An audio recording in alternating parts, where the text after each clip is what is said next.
నా కడుపులో ఉన్న బిడ్డను అడ్డు పెట్టుకుని నువ్వు నాకు దగ్గరవ్వాలని అనుకుంటున్నావు కదా. నా తండ్రిని చంపిన హంతకుడి కుటుంబం తాలూకా ఏ ఆనవాళ్ళు నాకుండకూడదు. ఈ బిడ్డ కూడా నాకొద్దు. ఈసారి సుందరిని కలిసినప్పుడు సుందరి నేను మళ్ళీ శివపురం వెళ్ళిపోదామని చెప్తాను. వీళ్ళందరికీ దూరంగా వెళ్ళిపోతేనే ఏ సమస్య ఉండదని చెప్తాను. ఎలాగైనా సుందరిని ఒప్పించి నాతో పాటు శివపురం తీసుకెళ్ళిపోతాను.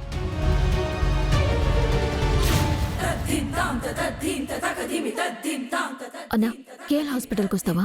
అదేంటి గాయత్రి ఒకతే వెళ్తుందేంటి?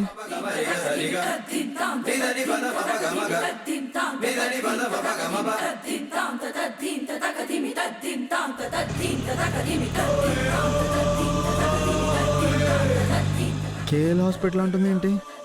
ఏమై ఉంటుంది పాపం? కడుపుతో ఉంది కదా, ఏమన్నా ప్రాబ్లం ఏమో. సరే వెళ్ళి చూద్దాం.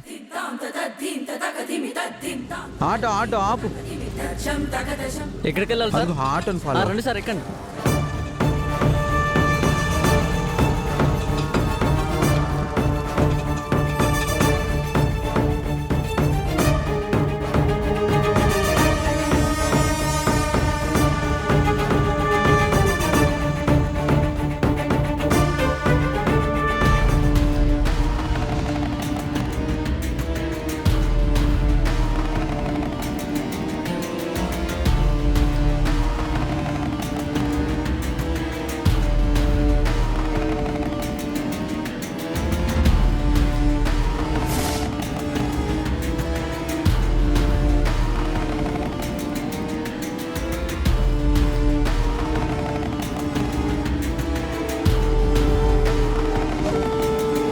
Excuse me.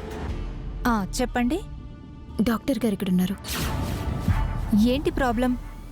అది నేను కడుపుతో ఉన్నాను సిస్టర్. ఓహో, గైనకాలజిస్ట్ని కలవాలనుకుంటున్నావా? అవును.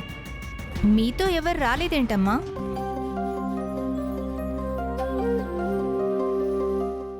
అంటే నేను ప్రెగ్నెన్సీ వద్దనుకుంటున్నాను సిస్టర్. ఈ బిడ్డ నాకొద్దు. అమ్మో, అదేంటమ్మా, బిడ్డ వద్దనుకుంటున్నావేంటి? అవును సిస్టర్, ప్లీజ్ నాకు ఒకసారి డాక్టర్ గారిని కల్పించు. నాకు ఈ బిడ్డ అస్సలొద్దు. చూడమ్మా, ఇక్కడ ఇలాంటివి చేయరు. పైగా డాక్టర్ గారితో మాట్లాడితే చాలా గొడవ చేస్తారు. అది కాదు సిస్టర్, మీరు ఏది కావాలంటే అది ఇస్తాను. ప్లీజ్ ఈ ఒక్క హెల్ప్ చేయండి ప్లీజ్.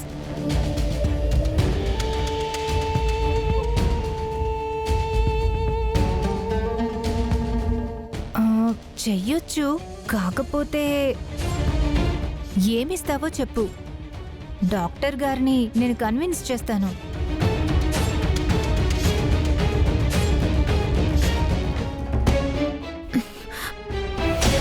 ఇదిగోండి. అమ్మో, నాకు అబార్షన్ చేయించండి సిస్టర్ ప్లీజ్.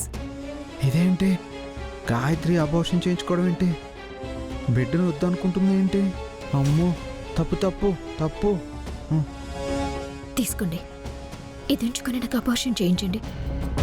ఈ మాటని అర్జెంటుగా అనంతకు చెప్పాలి. కాదు కాదు కాదు, బామ్మకు చెప్పాలి. అది కూడా కాదు, నేను వెంటనే వెళ్ళి సుందరికి చెప్పాలి. సుందరి మాట అయితేనే గాయత్రి వింటుంది. నేను అర్జెంటుగా వెళ్ళాలి.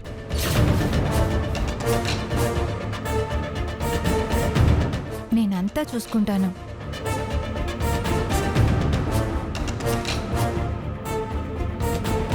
రండి. డాక్టర్ గారు. ఏంటి సిస్టర్? తను మాకు దూర బంధువు. ఆమెకెవరూ లేరు. నా అనే వాళ్ళెవరూ లేరు. భర్త కూడా మోసం చేసి వెళ్ళిపోయాడు. అవునా? ఏంటి ప్రాబ్లం? తనిప్పుడు కడుపుతో ఉంది. అబార్షన్ చేయించుకుంటానని. సిస్టర్, అదెంత పెద్ద నేరమో తెలుసా? అది చాలా కాంప్లికేటెడ్ విషయం. అలా అబార్షన్ చేయడం కరెక్ట్ కాదు. ప్లీజ్ డాక్టర్, మీకు దండం పెడతాను, నాకు అబోర్షన్ చేయండి. ఇప్పుడు నేను క్షమించక్క. అమ్మా, నన్ను క్షమించండి. నాకెవరూ లేరు డాక్టర్, నన్ను మీరే కాపాడాలి. ఈ బిడ్డ భూమి మీదకొచ్చినా నేను పెంచుకోలేను.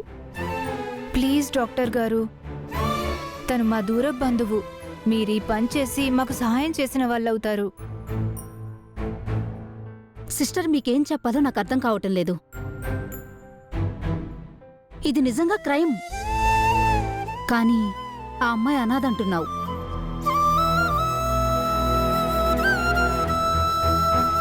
చూడండి, ఈ విషయం బయటికి రాకుండా చూసుకోండి.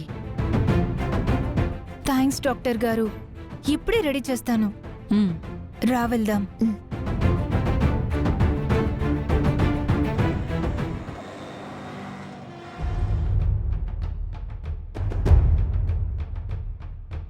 సుందరి, ఇట్రా ఇట్రా, రా రా. బాలగారు, మిమ్మల్ని వెళ్ళిపోమని చెప్పాను కదా, ఆయన ఎందుకు వచ్చారు? ఎందుకు ఇలా నన్ను విసిగిస్తున్నారు? ఎందుకు నా కోపం తెప్పిస్తున్నారు? ఒక్క నిమిషం సుందరి, కోపడకు, నేను చెప్పేది విను. ఏం చెప్తారు? ఆ? మళ్ళీ నన్ను చూడాలనిపించిందా?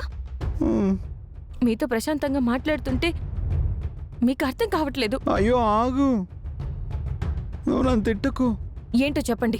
మళ్ళీ నేను ఇక్కడికి వచ్చింది నిన్ను చూడ్డానికి కాదు, నీకు అర్జెంటుగా ఓ మ్యాటర్ చెప్పడానికి వచ్చాను.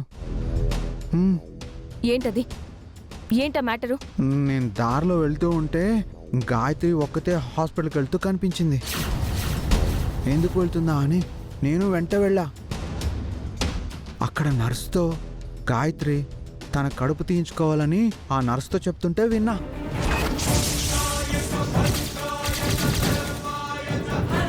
ఏం మాట్లాడుతున్నారు బాలగారు? నేను నీలాగే షాక్ అయ్యాను సుందరి. హాస్పిటల్కి గాయత్రి తన కడుపు తీయించుకోవడానికి వెళ్ళింది. నేను వెళ్ళి గాయత్రితో మాట్లాడితే అసలే నా మీద కోపంగా ఉంది కదా, నా మాట వినకుండా ఎక్కడ వెంటనే నిర్ణయం తీసుకుంటుందోనని నేను గాయత్రికి చెప్పకుండా నీ దగ్గరకు వచ్చా. వెంటనే వెళ్తే ఆపగలం. బాలగారు, మీరు చెప్తుంది నిజమే కదా? నిజం సుందరి, నా మీద ఒట్టు.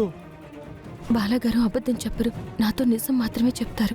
అసలు గాయత్రి ఇలాంటి పిచ్చి పని ఎందుకు చేస్తుంది? నేను వెంటనే వెళ్ళాలి. బాలగారు, ఏ హాస్పిటల్కి వెళ్ళింది? KL hospital.